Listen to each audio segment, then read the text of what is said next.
dans le prochain épisode de Demain nous appartient. Tandis que la police fait son maximum pour retrouver l'individu qui a renversé William, Nathan sort le grand jeu pour séduire Luna.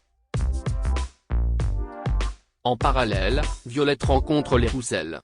Attention, les paragraphes qui suivent contiennent des spoilers sur l'épisode de Demain nous appartient diffusé demain soir sur TF1. Si vous ne voulez rien savoir, ne lisez pas ce qui suit. Mardi 22 août dans Demain nous appartient. William a été renversé par Bruno Paoletti. William est hospitalisé suite à son accident de voiture. Il n'a que quelques contusions et demande déjà à rentrer chez lui. Mais le docteur Doumaz souhaite le garder en observation. Afin de retrouver le conducteur qui a causé sa sortie de route et a pris la fuite, Georges est chargé de visionner les caméras de vidéosurveillance. Au commissariat, Aurore prend la déposition de Victor Brunet suite à la prise d'otage de Luc Messas. Elle lui rappelle que ce dernier le juge responsable du burn-out et de la mort de sa femme. Brunet jure que Florence ne lui a jamais parlé de surmenage et ne se plaignait jamais. Il ajoute qu'il respectait toujours les horaires et le code du travail.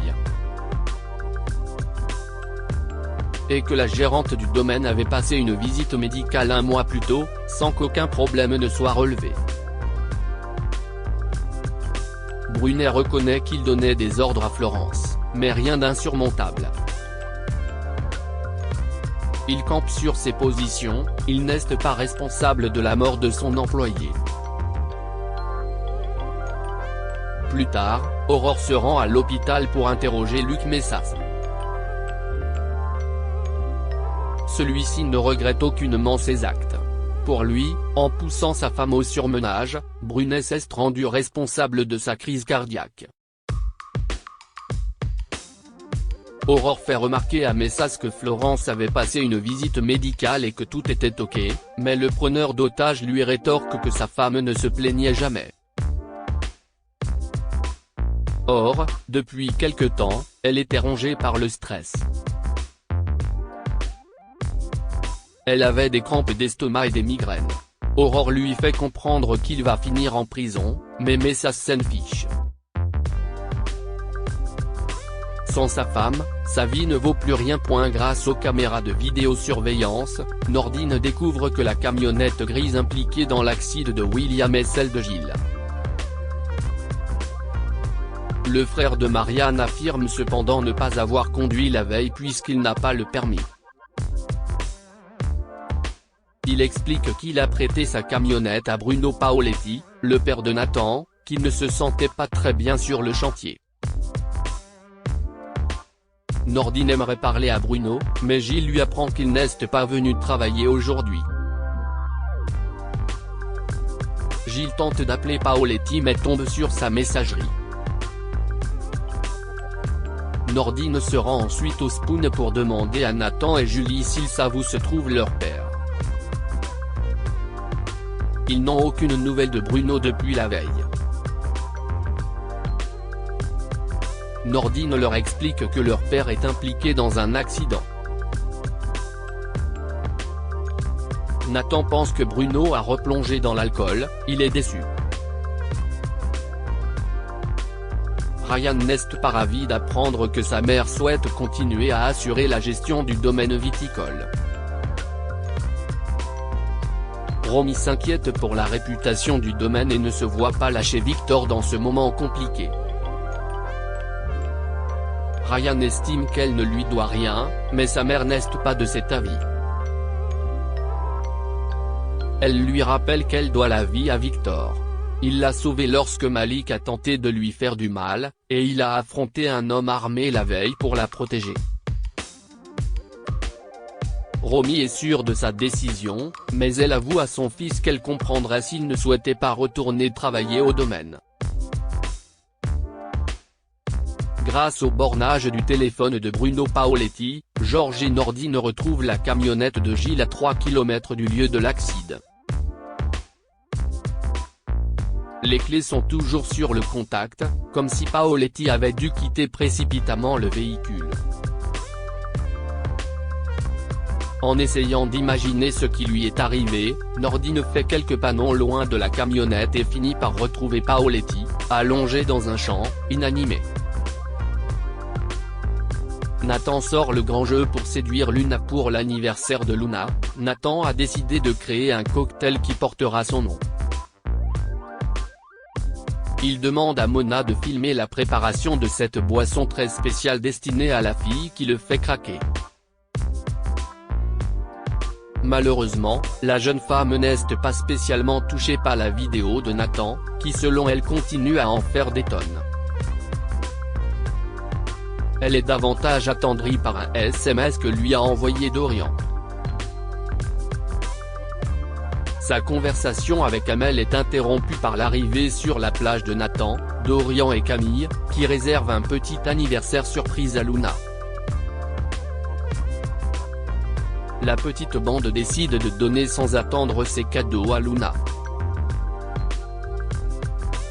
Dorian offre une jolie robe à Luna, qui est ravie et extrêmement touchée. Camille est surprise de voir que Dorian a remplacé le t-shirt qu'il avait trouvé ensemble par une robe bien plus chère, sans la prévenir.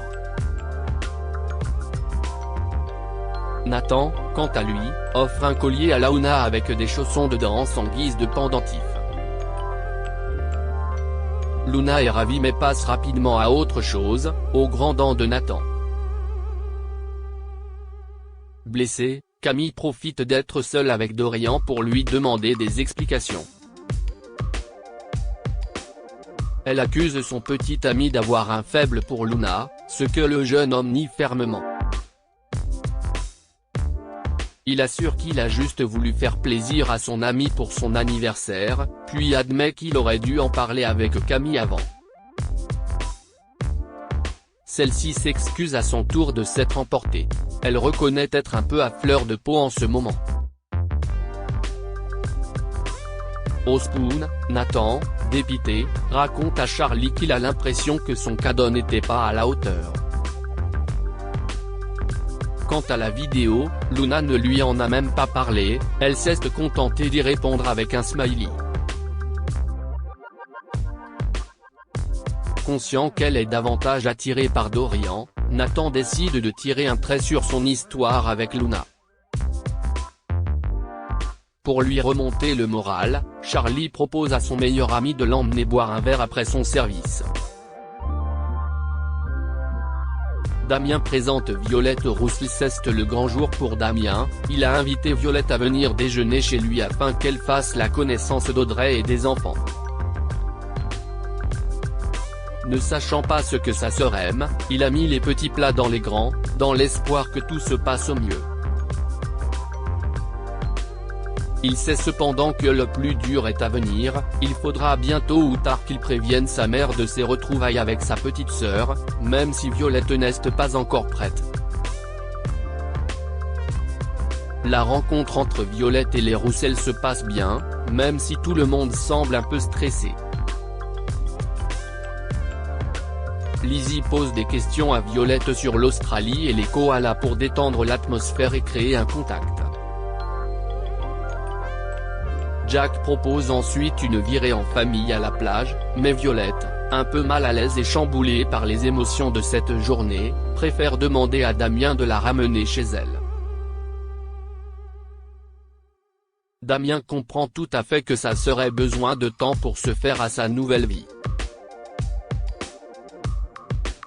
Une fois arrivé chez Sarah et Roxane, Damien offre ensuite à sa sœur sa tétine et son doudou d'enfant.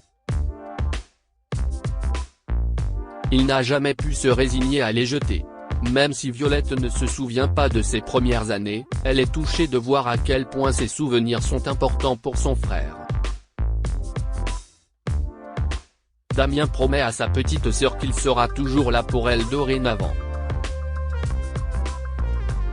Émue, Violette le serre dans ses bras.